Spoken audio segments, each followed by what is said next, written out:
lot of you may have seen Travis Hunter recently was asked some questions at the NFL Combine. If you don't know who Travis Hunter is, you've probably been under a rock, but he is the reigning Heisman Trophy winner in college football this last year, and he is a very good secondary corner and very good wide receiver. Played both sides of the ball, and I bet you can imagine where I'm going to go with this, because you see another guy in this picture, another guy who does things on both sides of the ball.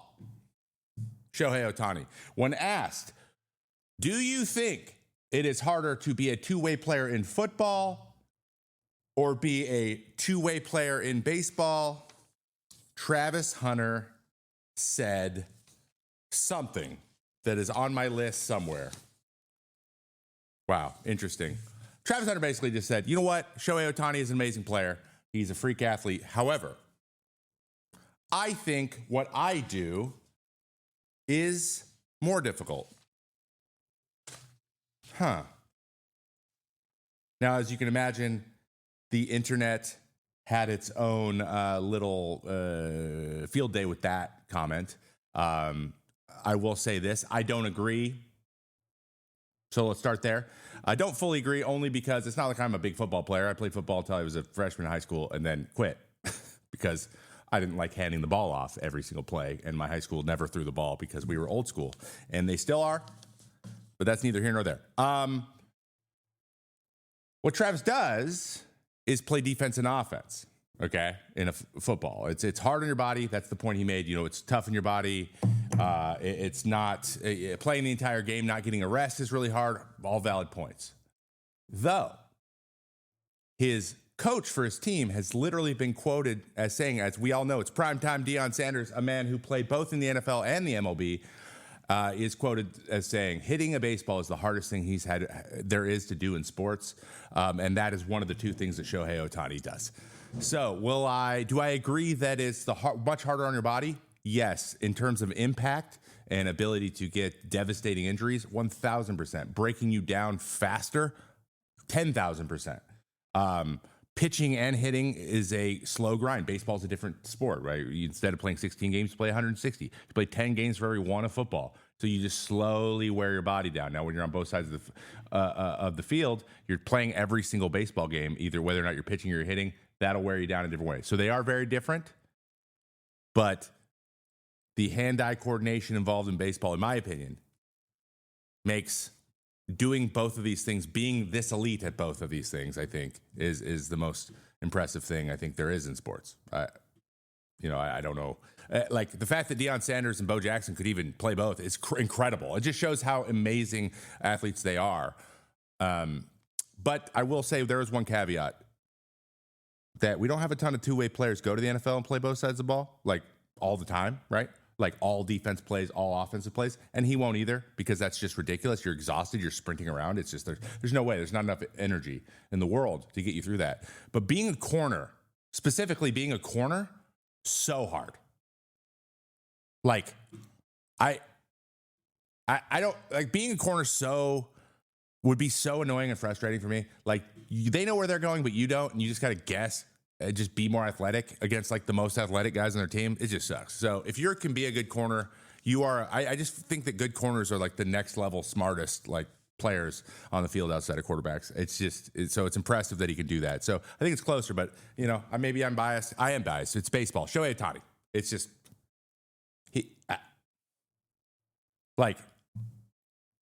there are so few people that can even hit or pitch. The fact that you do both and do them at a top 5 level I'm speechless. I am speechless. All right, moving hither. I just want to know what you think. So let me know down in the chats, because I need to know. I need your guys' backup on this one, because I've been kind of going hard on this. I went hard on the radio, and now I'm going hard on it on my show. I also got a new mug today. You're muted. No, I'm not. All right, let's get in to just a scooch of news, because we are in spring training. There are games going, and there are things that happening. So my goal moving forward here, because some of this stuff is ongoing and being fleshed out as we go, I want to quickly hit the news because you're getting news everywhere and everyone does news. So lots of things have happened this week in baseball. Let's get right into it. Now, Jose Altuve. Jose Altuve moved to left field, played his first game out there where he gets a little play. He gets his first attempt at a throw at home. Doesn't really work out, but overall, not too bad. And then there was a ball up against the fence that he made a nice little play on. For those of you that don't know, this was a change that they thought about making earlier in this spring. He's getting some reps out there, and by all accounts, he looked pretty okay. Not too bad. But as they say, whenever the new guy gets put out in the field, the ball will find you, and the ball did find him. But so far, so good there. Also in more news, we have Max Scherzer facing Trey Turner. And you know what? They have fun. As a lot of you guys know, last week in Max's last start, he made a little bit of a controversial take on whether or not he thought that the ABS we needed it, right? Can't we just be judged by human beings? And I get it. But Trey Turner did not hold back in his opportunity to give Max a little ribbon. Here's the first pitch to him, and he decided to challenge that thing, which that gets me, gives him a little smirk here. First pitch of the game, just a nice fastball away. Let's see where that thing was located, and it's perfect.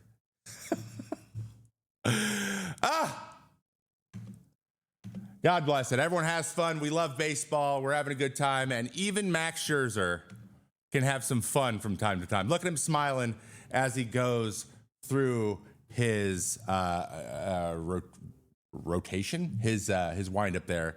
Always fun out there. I thought that was great. It's so funny too because the Phillies, yeah, use one of our two for the game, the first pitch of the game, and yeah, they have fun. So I loved it. More of that stuff, please. More of that. Also, Paul Skenes. We've talked about him last week, adding 2 new pitches, a cutter and a sinker. He was in action this week, and we got to see them. We got to see him actually use them. He's been working on the cutter and the running 2-seam fastball across 3 innings in Pittsburgh's 5-2 win over the Orioles. Skenes struck out 4, allowed 4 hits, issued 1 walk, and allowed 1 run.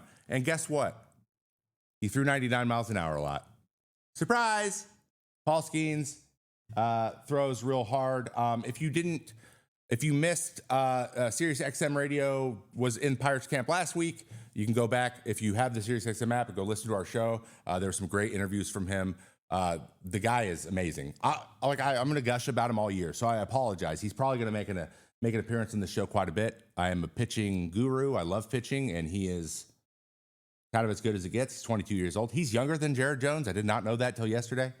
But the way he speaks and the way he approaches getting ready for the season and improving is he sounds like he's a 33-year-old who's been in the league for a decade. And that is just impressive. But so far, so good for Paul Skenes. Mets prospect Blade Tidwell. Sorry, guys, I have a little bit of a system that I am still working the kinks out on. Prospect Blade Tidwell announces himself with a rare immaculate inning. The holy grail of relief pitchers. If you don't know what an immaculate inning is, it's when you throw 9 strikes and get 3 strikeouts and the inning's over. You cannot have a foul. Well, you can't have foul balls. That's actually not a rule. But you can't throw a ball. I've thrown a 10-pitch inning once against the Phillies. But also, one of the guys was a pitcher. So it doesn't really count. However, it's not about me. It's about this man. He throws an immaculate inning, 9 straight pitches, 9 straight strikeouts, excuse me. And it capped off a 2-inning, 5-strikeout, 16-pitch hitless outing. So not only did he throw an immaculate 9 pitches, he only threw 7 pitches and got 2 strikeouts in the other inning. So that's about as good as you can get. Tidwell is an arm to watch in the Mets farm system following, Brandon Sproat, who's going to make a appearance in this show a little bit later as well. But I like to see it, and I went and watched it. It's pretty sweet. Pretty sweet. Congratulations, Blade. You did something we always want to do. Everyone wants to do, especially me, starting pitcher Trevor. Next up, we have a brand new breaking news. Jose Quintana reportedly signing a 1-year deal with the Milwaukee Brewers. Are they going to do it again? It seems like they are. Jose Quintana, a nice little piece, eats innings, throws strikes. That's what they get there. Now, I know I ranked them at like 28th or 27th. I think they pushes him up into the mid-20s in pitching. There's way more depth. Having him is just, the depth just went up way higher. So adding a guy like that is a great pickup for them. He's quality. He's going to throw you. You're going to get 5 innings out of him, and every once in a while he's going to throw an 8 shutty. So that is good for the old Brewers and Brewers fans. Always great to have a little bit more depth in your starting rotation. Bad news for Braves fans. Sean Murphy has a fractured rib and will be out at least for weeks. So that, you probably count him out. Not probably. He's going to be on the IL to start the year. Rib injuries, don't red flag it too much. It's kind of like obliques and stuff. It's just rotational. Things like that can be either really bad or not so bad. But for the most part, I think baseball players handle rib injuries and like core injuries better than some other sports because we're so used to focusing on it. So, but not something you want, especially now that Travis d'Arnaud is gone. So it looks like they're going to be leaning on possibly top prospect Drake Baldwin to replace Murphy behind the plate to start the year. So they went from 2 veteran guys to a rookie. Not usually the best sign when you need a rookie catcher to start the season, but the guy's a stud evidently. So I can't wait to see what he does. Jake deGrom's back. So it's a happy time in baseball world. It's a happy time in baseball world. Guys, I see your resubs and I will hit them right at the end of the news. Thank you so much. Jake deGrom threw a live BP, faced 8 hitters. Of the 25 pitches he threw, 14 were for strikes. Faced Jock Peterson and Kevin Pillar. Both got, KP was definitely his teammate because I was there with him.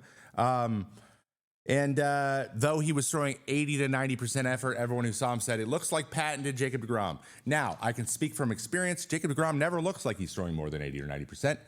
It was still probably 97 miles an hour. And the Texas Rangers need him. Unfortunately, if you go through the Texas Rangers rotation, we have John Gray, who missed time last year. Eovaldi missed time last year. Tyler Mahle has missed a lot of time recently. Jacob deGrom has missed a lot of time. And I think Cody Bradford's been healthy, but the other 4 haven't as much. So if they're healthy, that is a quality starting rotation. But I could see a world where it could get ugly and ugly fast if some of the guys start falling. So they really need this guy to anchor that rotation. He hasn't thrown more than 100 innings since 2019. So we need you. Jake, I want to watch you pitch. So please drink your Ovaltine / take your vitamins. Okay? Thank you. Speaking of injuries, the Yankees are having quite the week. We have Luis Gil reports shoulder tightness. Giancarlo Stanton's to have an MRI on both of his elbows for his tennis elbow, and he's going to open the season on the IL. Yeah, I saw that coming. And DJ LeMahieu bangs up his calf a little bit. So, are they interested in another DH because of all these things happened? Possibly. I'll tell you about that in one moment. So let's talk about it a little bit. Luis Gil is having an MRI on his shoulder. It looks like it's a shoulder fatigue thing. I haven't heard anything about there being like acute pain or like a front or back or whatever. Sometimes it's dead arm. You just don't, especially in March, you don't mess around with this stuff. So I'm not super worried about that, but he does have a history of injury, and last year was the first time he'd thrown a full season in a while. And that's not what you want to see before the season even gets going. Stanton's going to have the MRI with the elbows.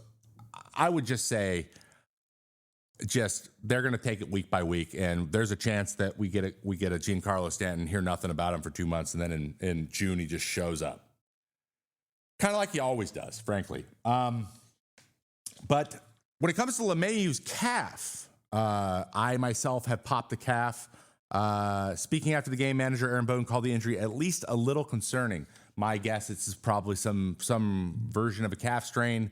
They're annoying as hell, but it's just you overextend it. I actually I strained my calf playing wiffle ball last year, so I know what that's like. It is annoying, and you don't want to be hobbling around, and then it can cause a lot of like compensation issues, which is, when you're hobbling and you're leaning on the other leg, then suddenly you come back from that and then you blow that one out, and that's not what you want. So DJ's older. He was in the front runner to be the third baseman. Doesn't look like that's going to happen at this point. But can they go get this man, JD Martinez? Remember him? I do. He is truly becoming baseball's gun for hire, the mercenary, the DH. JD Martinez, the Yankees are possibly linked to him. He is looking to sign another one-year deal and go and add a bat. He hit 235, 16 home runs, over 495 plate appearances last year for the Mets, with a 108 weighted runs created plus. So solid, slightly above average hitter, can't hurt you. He's been a DH for a long time. You don't need him in the field. So anyone who needs a DH, there are worse options. So I could definitely see JD Martinez. It's actually surprising he hasn't played for the Yankees yet. So he is in that point in his career. Okay, and then last couple quick things here. Albert Pujols has been announced as WBC manager for the Dominican Republic team. Couldn't have chose a better guy. We've talked a lot recently about whether or not he could be the manager for the Cardinals moving forward. He has been very expressly public about saying he wants to be a manager someday, so I'm all for it. Albert Pujols, congratulations. All-time player. Always enjoyed playing with you. And finally, here on the news, that is not what I meant to put. Finally, here on the news. That's what happens, guys, when you have a little board. You press the wrong button sometimes, but we're getting better at it.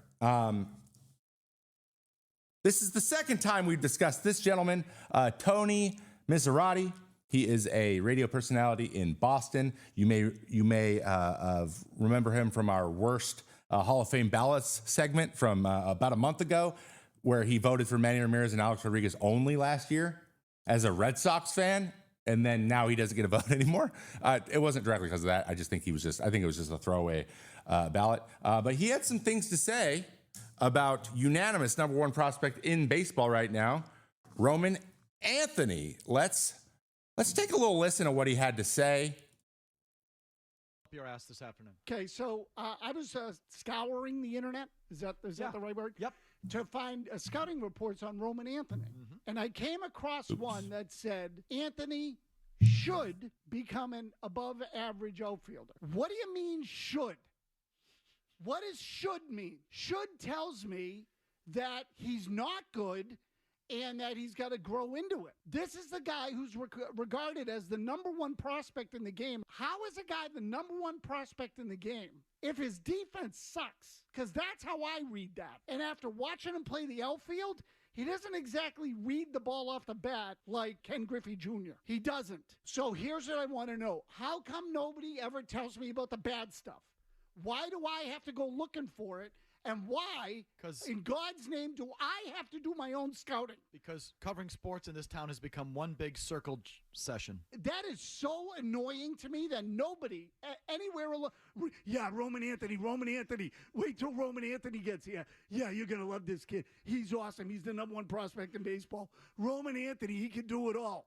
Except he can't. And you know what I think he is right now? If you were to ask me what he projects to be? A DH? How do I get excited about a prospect who's a DH? All credit to the Sports Hub for that, by the way, guys. What? Hold on. We got to go big. We're going bigger for this one.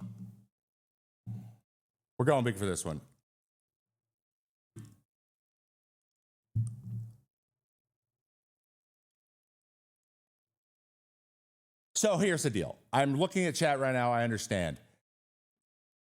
The way that media, this whole thing works, I have my own show. I'm like in my own little studio here, right? And the incentive is to get really revved up about things, as revved up as you can, so people will also follow you there.